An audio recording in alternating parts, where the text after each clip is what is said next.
আসসালামু আলাইকুম। কেমন আছেন আপনারা? আজকে একটা নতুন রেসিপি নিয়ে আসলাম আপনাদের জন্য।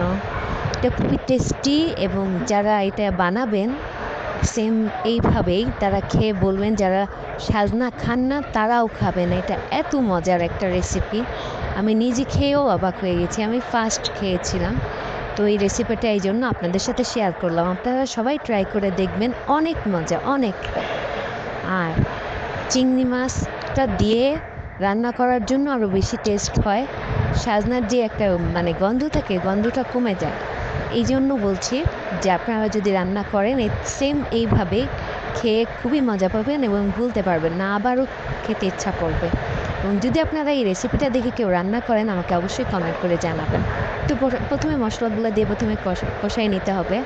যেহেতু চিংড়ি মাছ দিব, তো একটু আমি টমেটো দিয়েছি। টমেটোটা দিলে বেশি ভালো লাগে, কালারটাও দেখতে সুন্দর আসে। হলুদ, মরিচের গুঁড়া, ধনে গুঁড়া, জিরা গুঁড়া, আদা, রসুন সব কিছু দিয়ে ভালো মতো কষাতে হবে মশলাটা।